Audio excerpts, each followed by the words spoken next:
بسم اللہ الرحمن الرحیم۔ السلام علیکم ورحمۃ اللہ۔ وعلیکم السلام۔ ڈاکٹر صاحب، پروگرام تفہیم الآثار میں آپ کو خوش آمدید کہتا ہوں۔ بہت پچھلی بڑھیا۔ نشست میں ہم نے اس موضوع کا آغاز کر دیا تھا کہ کبار صحابہ کے ہاں اور خصوصاً خلفائے راشدین کے ہاں روایت حدیث کے مختلف رجحانات کیا ہیں اور اس سلسلے میں وہ کیا پہلوؤں کو مد نظر رکھتے ہیں۔ ہم نے سیدنا صدیق اکبر رضی اللہ تعالیٰ عنہ پہ ان کی رجحان پہ گفتگو کی تھی۔ آج ہم سیدنا عمر رضی اللہ تعالیٰ عنہ کے روایت حدیث کے مختلف رجحانات پر بات کریں گے۔ سب سے پہلے تو ہم دیکھتے ہیں کہ خود بھی بہت ساری اہم روایات کے راوی ہیں اور موقع بموقع جب ضرورت پڑی ہے یا کہیں اہم موقع ہے تو وہاں پہ انہوں نے ان کا حوالہ بھی دیا اور روایات کو بیان کیا۔ ایک روایت ہے، چند روایتیں میں مثال کے طور پہ پیش کر دیتا ہوں۔ ایک روایت ہے جس میں ایک صحابی کہتے ہیں کہ ہمیں سیدنا عمر فاروق رضی اللہ تعالیٰ عنہ کا خط پہنچا، ہم آذربائیجان میں تھے، اور اس میں انہوں نے فرمایا کہ 3 چیزیں جو ہیں نبی صلی اللہ علیہ وسلم نے منع فرمائی ہیں۔ ایک آپ نے فرمایا کہ ریشم پہننے سے نبی صلی اللہ علیہ وسلم نے منع فرمایا، اور پھر اس کی حد بھی بتا دی کہ اتنا ہو تو چل جائے گا، ایک لباس کے اندر جزوی طور پہ لگا ہو، اور اسی طرح تنعم سے بچنے کی تاکید فرمائی، اور اسی طرح اہل شرک والے کاموں سے بچنے کی تاکید فرمائی، ان کی وضاحت اختیار کرنے سے۔ صحیح۔ اور تنعم یعنی جی بہت زیادہ لگیری، صحیح، رہن سہن میں، لباس میں، کھانے پینے میں لگیوریس سٹائل جو ہے، یہ سیاق جی۔ تو اب یہ ظاہر ہے نبی صلی اللہ علیہ وسلم نے صحابہ کو تعلیم دی، اور یہ کوئی اس طرح کوئی انفرادی نوعیت کی بات نہیں ہے۔ تو آپ باقاعدہ امت کو بالکل ٹھیک تمدن میں جو تبدیلیاں آنے والی ہیں ان کے لحاظ سے آپ گائیڈ کر رہے ہیں۔ بالکل ٹھیک، بالکل صحیح۔ تو عرب کے لوگ ہیں، لیکن آگے مال و دولت بھی آئے گی، عجمیوں سے اختلاط بھی ہوگا، تو تم نے اپنے تمدن کو، اپنی سادگی کو، بالکل صحیح، وضاقتہ کو قائم رکھنا ہے۔ صحیح۔ تو ظاہر ہے وہ صحابہ نے بھی آگے تعلیم دی ہے۔ بالکل ریشم امت کے مردوں کے لیے منع ہے، سادہ طرز زندگی ہونا چاہیے، تنعم نہیں ہونا چاہیے، اور ہمیں اپنی وضاقتہ میں خاص طور پہ ایسی قومیں جو مشرک ہیں، ٹھیک، تو ان جیسے لباس ہمیں نہیں پہننے چاہیے، صحیح، ہمارا ظاہر میں بھی امتیاز رہنا چاہیے۔ بالکل صحیح۔ اور یہ جو وہ کہہ رہے ہیں کہ ہم آذربائیجان میں تھے، تو اس کا مطلب ہے یہ کوئی والی ہیں ان کے جو انہوں نے وہاں مقرر کیے ہوئے ہیں، تو ان کو خاص طور پہ یہ نہیں تو دیکھیں نا، نبی صلی اللہ علیہ وسلم جو مدینہ میں صحابہ ہیں وہ تو چیزوں سے واقف ہیں، صحیح، تو خط لکھ کے یا نئے لوگوں کو ان چیزوں سے باخبر کرنے کے لیے تو وہیں پیش آئے گی نا، بالکل صحیح، جہاں پر مسلمان باہر سے گئے ہیں، جہاں نئے لوگ مسلمان ہوئے ہیں، اور ان کو ان چیزوں کے بارے میں آگاہ کرنے کی ضرورت ہے۔ بالکل صحیح۔ ایک کیس ان کے سامنے آیا، ایک شخص نے اپنے بچے کو قتل کر دیا، تو وہ معاملہ سیدنا عمر فاروق رضی اللہ تعالیٰ عنہ کے سامنے آیا، تو انہوں نے کہا کہ میں نے اگر نبی صلی اللہ علیہ وسلم سے یہ نہ سنا ہوتا کہ والد بولدی، تو پھر میں اس کو ویسے کرتا، لیکن کیونکہ رسول اللہ کا فرمان میرے سامنے ہے لہٰذا میں ایسا نہیں کروں گا۔ جی، تو اس موقع بھی ہے، اور جی موقع بھی ہے اور ان کے علم میں بھی ہے۔ بالکل ٹھیک ہے۔ اور تو اس موقع پہ انہوں نے حضور کی بڑے راوی، اس روایت کے بڑے نمایاں راوی میں حضرت عمر ہی ہیں، بالکل باقی صحابہ بھی ہیں لیکن بڑے راوی حضرت عمر ہیں۔ بالکل کہ جو قانون ہے کہ باپ کے ہاتھ سے اگر بیٹا قتل ہو گیا، صحیح، اس سے پھر عام حالات میں قصاص نہیں لیا جائے گا۔ ٹھیک ہے، ٹھیک ان میں آگے فقہی بحثیں، بالکل صحیح، لیکن اصولی طور پر یہ کہ باپ کے ہاتھ سے بیٹا اگر قتل ہوا تو پھر قصاص میں اس کو قتل نہیں کیا جائے گا۔ بالکل ٹھیک۔ اسی طرح آپ نے حضرت حذیفہ بن یمان کو یہ کہا کہ نبی صلی اللہ علیہ وسلم کا یہ فرمان ہے کہ گھوڑوں سے اور غلاموں سے، یعنی غلاموں کے بارے میں کے لیے صدقہ یعنی زکوٰۃ ان سے نہیں لی جائے گی، گھوڑوں سے اور غلاموں سے جی، ان کی زکوٰۃ نہیں ہوگی۔ یہ بھی ضرورت پیش آتی ہے۔ حضرت عمر کے دور میں نبی صلی اللہ علیہ وسلم نے تو آپ کا ارشاد بھی ہے، عفوت عن صدقۃ الخیل، اس طرح کہ گھوڑے جو ہیں جو رکھے ہوئے لوگوں نے، ان سے مجھے زکوٰۃ لینے کا یا ان کی کوئی شرح مجھے نہیں بتائی گئی۔ اچھا، ٹھیک ہے۔ باقی جانوروں کے بارے میں بتائی گئی، ان کی نہیں بتائی گئی۔ ٹھیک، اس طرح غلام ہیں تو ان کے بارے میں مجھے کوئی حکم نہیں صحیح دیا. صحیح سیدنا عمر کے دور میں لوگ بالکل ٹھیک ہے. بعض لوگ خود پیشکش لے کے آئے تھے. صورتحال بھی ذرا بدل گئی تھی. جی جی جی پہلے دور میں تو اکا دکا گھوڑے ذاتی استعمال کے لیے یا چند گھوڑے ہوں گے، تو بعد میں کچھ لوگوں نے باقاعدہ گھوڑوں کی تجارت شروع کر دی، تو ان کے پاس ٹھیک. زیادہ تعداد میں ہے، تو یہ ایک مسئلہ ان کے سامنے ہے. تو وہ پھر خود فرمائش لے کے آئے. سیدنا عمر نے شروع میں روایات میں آتا ہے کہ گریز کیا کہ حضور نے نہیں لگایا، ان پہ زکوٰۃ نہیں لگائی تمہیں، لیکن پھر لوگوں کے اصرار پر اور ظاہر صورتحال بھی بدل گئی چکی. تھی، تو پھر اجتہاداً انہوں نے اچھا میرے خیال میں ایک گھوڑے پر پھر 1 درہم، اس طرح سے انہوں نے کوئی شرح جو ہے وہ عائد کر دی. بالکل صحیح. اسی طرح آپ نے فرمایا کہ نبی صلی اللہ علیہ وسلم نے فرمایا کہ تم میری تعریف ویسے نہ کرنا جیسے کہ نصارہ نے عیسیٰ ابن مریم کی، اور میں اللہ کا بندہ اور اس کا رسول ہوں. یہ بڑی اہم بات جو نبی صلی اللہ علیہ وسلم جس خدشے کے پیش نظر فرما رہے تھے، سیدنا عمر بھی میرے خیال سے اسی تو آگے اس کو نبی صلی اللہ علیہ وسلم نے غالباً یہ جو خاص تاکید ہے یہ اپنے مرض الوفات میں اچھا کی، بالکل آخری دن لوگوں کو متنبع ٹھیک. کیا، تو اسی حساسیت کو نبی جی، وہ جی، بھی آگے منتقل کر رہے ہیں. بالکل صحیح بالکل صحیح. اچھا تو سیدنا عمر سے تو یعنی نبی صلی اللہ علیہ وسلم سے سنی ہوئی احادیث جو انہوں نے بیان کی ہیں وہ تو کافی تعداد میں بالکل صحیح. منقول ہیں. جی جی جی ان کے مسند میں بھی بالکل صحیح دوسری کتب بالکل میں صحیح. بھی. تو مطلب یہ ان کے یہاں رجحان نہیں ہے کہ اگر نبی صلی اللہ علیہ وسلم کی کوئی ارشاد یا کوئی حدیث علم میں ہے جی جی اور وہ کوئی موقع سامنے آ گیا جس کے ساتھ وہ مربوط ہے اور اس کو بیان کرنا چاہیے، تو اس طرح کا ان کے یہاں کوئی گریز نہیں ہے کہ وہ حدیث بیان نہیں کرتے. بالکل صحیح. بہت سی اہم حدیث انہوں نے ان سے روایت کی. روایت ہے، لیکن روایت کے اندر ایک اور پہلو وہ بڑا مد نظر رکھتے ہیں کہ روایت حدیث کے اندر حکمت کا جو پہلو ہے وہ نظر انداز نہیں کرتے. یہ بھی ہمیں نظر آتا ہے سیدنا عمر رضی اللہ تعالیٰ. جی، کہ کس مضمون کی حدیث کس دائرے میں بیان کرنی چاہیے، عام لوگوں کے سامنے کوئی بیان کرنے کی ہے یا نہیں، یہ ان کے یہاں بالکل حضور کی زندگی صحیح ہے. زندگی صحیح. وہ واقعہ ہمارے سامنے سیدنا ابو ہریرہ رضی اللہ تعالیٰ عنہ کو نبی صلی اللہ علیہ وسلم نے فرمایا کہ جس نے کہہ دیا لا الہ الا اللہ وہ جنت میں جائے گا. تو انہوں نے کہا کہ یہ میں بشارت لوگوں کو دے دوں. جی، تو وہ بشارت دینے کے لیے نکلے تو سیدنا عمر رضی اللہ عنہ رستے میں ملے اور انہوں نے کہا کہ واپس چلیں، اور پھر جا کے نبی صلی اللہ علیہ وسلم سے وہی حکمت بیان کرنے کی کوشش کی کہ یا رسول اللہ اگر یہ لوگوں تک پہنچا بشرہم اذن یتکلوا، تو لوگ پھر اسی پہ تکیہ کر لیں گے اور پھر عمل چھوڑ دیں گے. عمل چھوڑ. اور آپ نے پھر ان کی اس آپ نے ایک طرح سے تصویب کر دی کہ ٹھیک ہے بالکل صحیح فلا تخبر.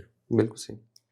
اسی طرح ابو درداء رضی اللہ عنہ. لیکن یہ لگ رہا ہے کہ نبی صلی اللہ علیہ وسلم نے ایک طرح سے ان کی جو رجحان ہے اس کی رعایت سے، ٹھیک ہے یہ نہیں کہ آپ نے ان کی بات سے اصول میں اتفاق کر لیا ٹھیک ہے کیا یہ بشارت لوگوں کو نہیں دینی چاہیے، ایسا نہیں ہے. صحیح صحیح ویسا ہے کہ اپنے ایک معتمد ساتھی ایک رفیق کے رجحان کی رعایت ہے کہ چلو ہدایت کی نہ کرو، کیونکہ نبی صلی اللہ علیہ وسلم نے وہ ایسا نہیں کہ اس کے بعد آپ نے وہ بشارت دینا چھوڑ دی، یا صحابہ نے آگے نقل کرنا چھوڑ دیا. صحابہ نقل کرنا شروع لیکن آپ نے ان کے رجحان کا ایک طرح سے لحاظ کیا کہ ہاں ٹھیک ہے نہ بیان کرو. بالکل ٹھیک بالکل ٹھیک. اسی طرح سیدنا ابو درداء رضی اللہ عنہ کی بھی اسی سے ملتی جلتی روایت ہے جس میں وہ کہتے ہیں کہ نبی صلی اللہ علیہ وسلم جس نے سچے دل سے لا الہ الا اللہ کہہ دیا تو وہ جنت میں جائے گا، چاہے کہ اس نے زنا کیا ہو چاہے کہ اس نے چوری کی ہو. جی جی. تو اس پہ بھی وہی تشویش جو ہے سیدنا عمر رضی اللہ تعالیٰ عنہ کو ہے. یہ بھی ایسے ہی کہ وہ بشارت دینے کے لیے نکلے اور سیدنا عمر راستے میں مل گئے. اب بھی ہو سکتا ہے کہ یہ الگ واقعہ ہو. جی جی جی. کیونکہ اس کا جو سیاق ہے دونوں کا وہ الگ الگ ہے. ٹھیک ہے. اس کا سیاق الگ بیان ہوا. ہو سکتا ہے کہ کوئی راویوں سے خلط ملط بھی ہو، واقعہ ایک ہی ہو. بالکل ٹھیک. لیکن ہمیں ان کی رجحان کا پتہ چلتا ہے کہ روایت حدیث میں احتیاط اور حکمت کو ملحوظ رکھنا ہے. عبد الرحمن بن عوف رضی اللہ تعالیٰ ان کے مسے والا واقعہ بھی ان کے سامنے ہے. انہوں نے مسا کیا تو وہ نہیں چاہ رہے تھے سیدنا عمر کے لوگ عام طور پہ اس کو دیکھیں بھی اور کریں بھی. جی. تو اس میں بھی یہی حکمت اور ان کی مصلحت. یہ وہ کسی سفر کا غالباً واقعہ ہے. سفر میں جا رہے تھے، فجر کے بعد وضو کرنے کا موقع تھا تو انہوں نے دیکھا کہ عبد الرحمن بن عوف جو انہوں نے موزے پہن رکھے. جی جی بالکل صحیح. اور وہ ظاہر ہے وضو کرتے ہوئے مسح کرنا چاہ رہے تھے. تو سیدنا عمر نے دیکھا تو اعتراض کیا. انہوں نے کہا کہ میں نے تو حضور صلی اللہ علیہ وسلم کے ساتھ ایسا کیا ہوا. بالکل ٹھیک ہے. انہوں نے کہا کہ نہیں، یہ اتار دو. میں نہیں چاہتا کہ کیونکہ تمہیں صحابہ میں بڑے اور نمایاں شخصیت ہو، تمہیں دیکھیں اور پھر لوگ بھی تمہاری اقتدا کرنا شروع کریں. تو بالکل اس طرح سے وہ بیان ہوا. اب اس میں ظاہر ہے کہ ایسا نہیں کہ وہ مسال الخفین کی اجازت یا رخصت کو نہیں مان رہے. اچھا بالکل ٹھیک وہ ہے. تو ظاہر ہے ان کے علم میں ہے، صحیح اور دوسرے واقعات بھی ہیں. صحیح صحیح. لیکن ایسا لگتا ہے کہ صحابہ بعض دفعہ، یہ بات دوسرے صحابہ کے ہاں بھی ہے کہ فی نفسی بات درست ہے، لیکن آپ کس ماحول میں اور کن لوگوں میں وہ عمل کرنے لگے ہیں اور وہ اس سے کیا سمجھیں گے، کیسے سمجھیں گے. بالکل ٹھیک. تو اگر تو تعلیم دینے کا اور پوری بات سمجھانے کا موقع ہے، ایسے ماحول میں وہ رخصت یا وہ بات لوگوں تک پہنچانے کا موقع ہے کہ وہ ان کو پوری طرح سمجھائی جا سکے، تو ٹھیک ہے. بالکل ٹھیک ہے. لیکن اگر آپ سفر میں ہیں، ہر طرح کے لوگ ہیں، کوئی پس منظر سے واقف ہوگا نہیں ہوگا، کوئی آ کے پوچھنا ہوا تو پوچھ لے گا، کوئی نہیں بھی پوچھے گا، خود ہی کچھ نتیجے اخذ کر کے. تو ایسے ماحول میں پھر میں خیال میں انہوں نے محسوس کیا کہ بہت سے لوگ ہیں، تو آپ کو تو پتہ ہے کہ مسال الخفین کس وقت کرنا جائز ہے، کتنی مدت کے لیے جائز ہے، اور دوسری شرائط کا آپ کو پتہ ہے. لیکن یہ سارے لوگ جو دیکھ رہے ہیں ان کو تو نہیں پتا. ہو سکتا ہے ان کو نہ پتا ہو. بالکل ٹھیک ہے. وہ صرف یہ دیکھیں کہ ہم نے حضور کے ایک صحابی کو دیکھا، اور وہ ہو سکتا ہے نمایاں صحابی بھی، نمایاں صحابی ہیں. ہو سکتا ہے لوگ اسے یہ عکس کریں کہ وضو میں پاؤں دھونے کی ضرورت ہی نہیں ہے، پاؤں پہ آپ انگلی پھیر دیں. تو ان چیزوں کا وہ اچھا بہت باریکی سے وہ لحاظ رکھ رہے ہیں. تیسرا پہلو ہم دیکھتے ہیں ان کے رجحان میں، وہ ہے طلب حدیث کا. خاص موقع پہ کوئی معاملہ سامنے آیا اور اس پہ انہوں نے روایت کو تلاش تلاش کرنا کہ میرے علم میں تو نہیں ہے، لیکن کسی اور کے علم میں ہے، تو حضور کا فیصلہ اگر سامنے آ جائے تو ہم اس کے مطابق فیصلہ کریں. بالکل صحیح. جیسے ہم نے پچھلے پروگرام میں دیکھا کہ سیدنا صدیق اکبر رضی اللہ عنہ کے سامنے ایک عورت آئی جی، اور اسی رجحان کے تحت دادی کا اپنی وراثت کا حصے کے سلسلے میں، تو ایسا ہی کیس سیدنا عمر کے سامنے بھی آیا ہے دادے کے حصے کا. جی. تو انہوں نے کہا کہ لوگوں کو کہا کہ بھئی کسی نے تم میں سے اس معاملے میں نبی صلی اللہ علیہ وسلم کو بات سنی ہو.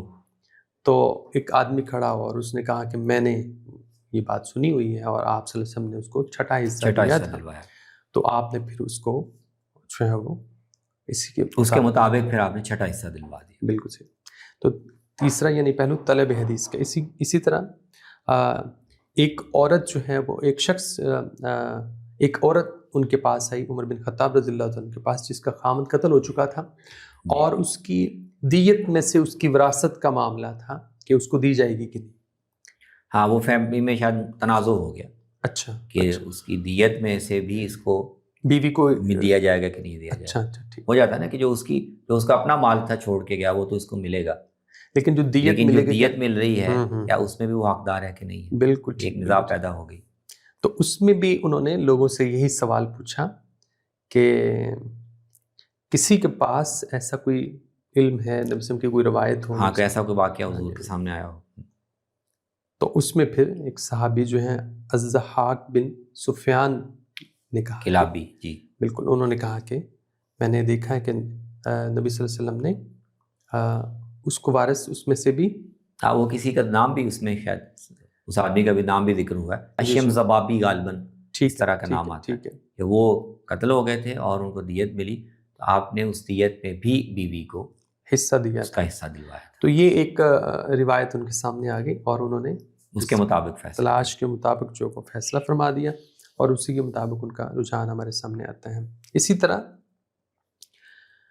ایک اسقاط حمل کے حوالے سے ایک معاملہ پیش آیا کہ اگر کسی عورت کے پیٹ پہ کسی نے کچھ ضرب لگائی وہ بچہ ضائع ہو جائے، تو کیا اس پہ بھی اس کی دیت کیا ہوگی؟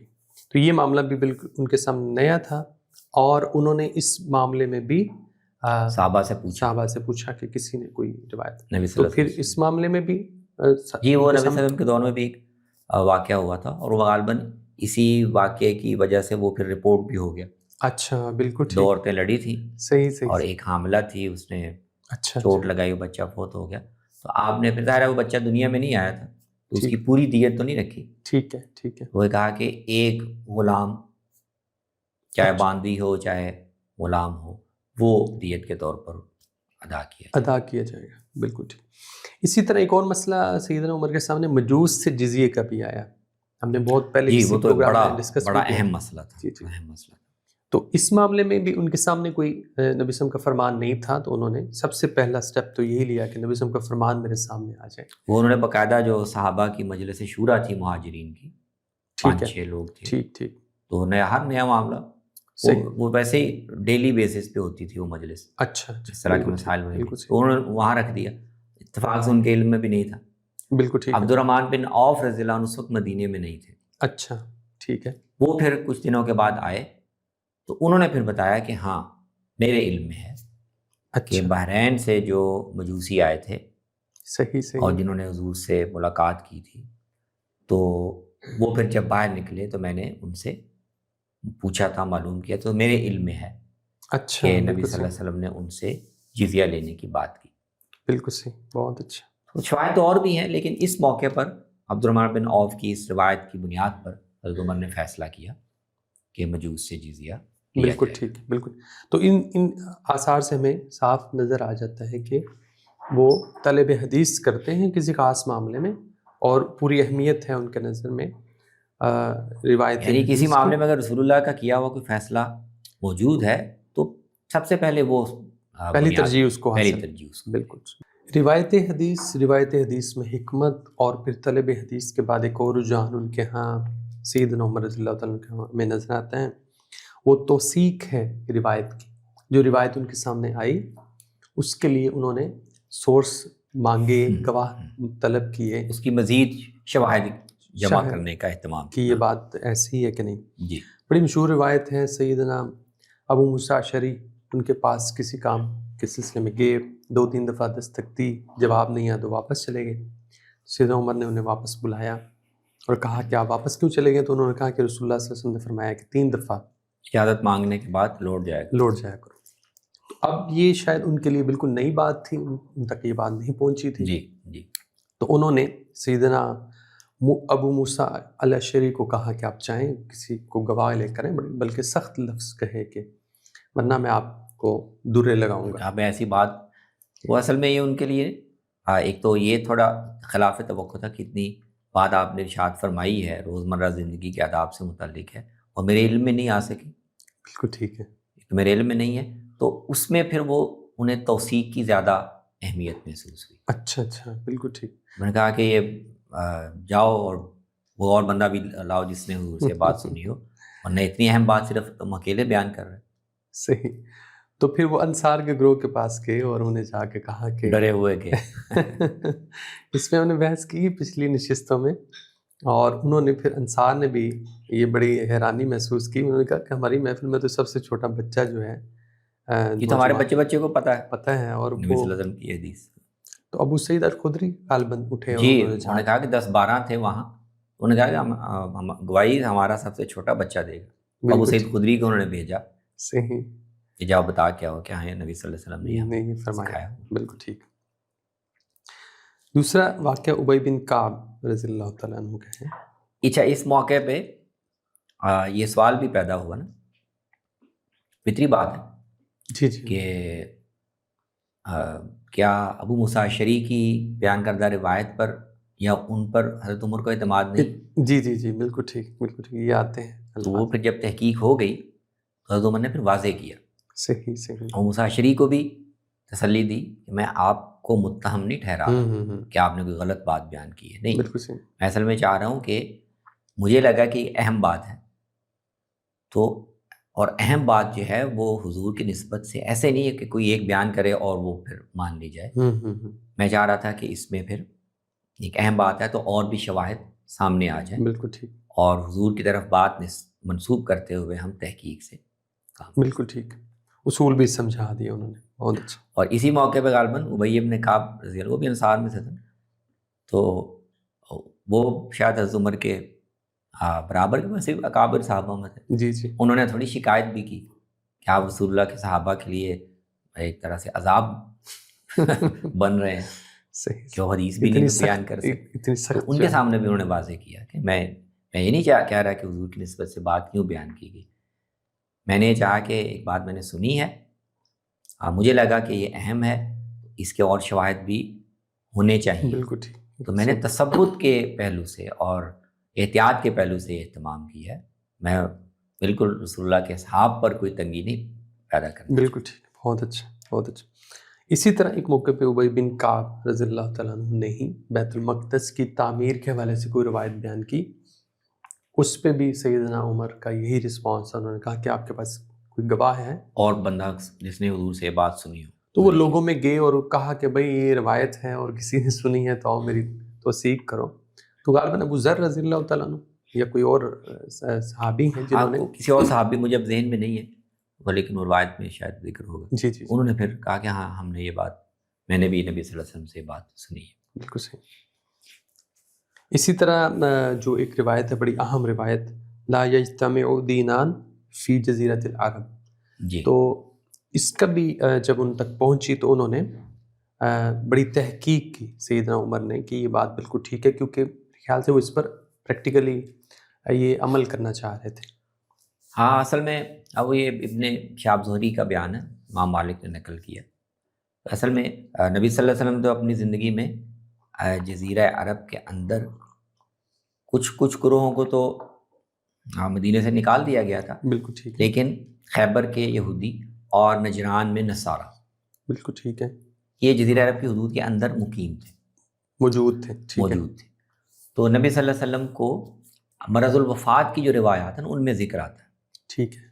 صحیح سے کہ آپ نے کو یہ خیال ہوا، احساس ہوا کہ جزیرہ عرب کی جو خاص حیثیت ہے تو اس کی حدود میں کسی افراد کی بات ہوتی ہے، لیکن پورے کے پورے گروہ بالکل ٹھیک رہ ہے. رہے ہوں تو یہ مناسب نہیں ہے. آپ نے یہ ہدایت کی کہ ان کو یہاں نکال دو، یہاں سے نکال دو.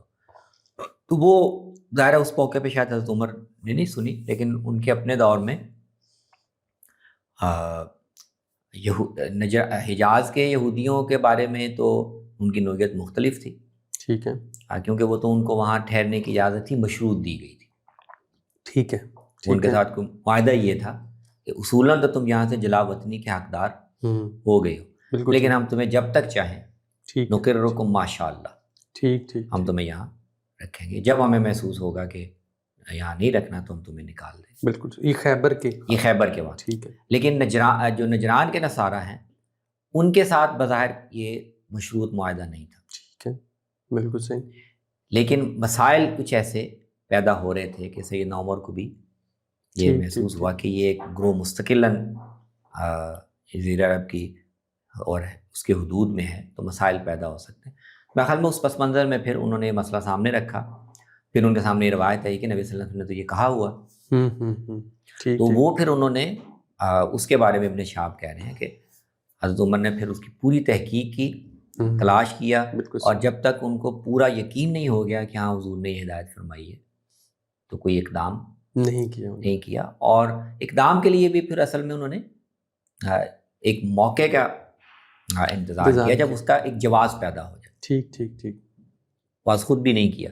وہ اصل میں اہل نجران میں اللہ نے کوئی ایسی آپس میں پھوٹ ایسی ڈال دی، وہ خود مطالبہ لے کے آگے جو کہ یہاں ہماری آپس میں لڑائی جھگڑا شروع ہو گئی ہیں، اچھا آپ ہمیں یہاں سے کسی اور جگہ منتقل کر دیں. بالکل صحیح. بالکل صحیح. تو موقع مل گیا ان کو. تو اس طرح سے اسی طرح ہم دیکھتے ہیں کہ نہ صرف سیدنا عمر رضی اللہ تعالیٰ عنہ کسی صحابی کی روایت کی توثیق کرتے ہیں اور طلب کرتے ہیں اور اس کے شواہد لاؤ، بلکہ خود بھی توثیق کرتے ہیں، ہمیں دکھائی دیتے ہیں. جی جہاں ضرورت پیش آتی ہے کہ کسی اور صحابی نے روایت بیان کی ہے اور سیدنا عمر کے علم میں ہے تو انہوں نے وہ خود بھی توثیق کرتے ہیں. بالکل اس کی مثالیں بھی ہیں.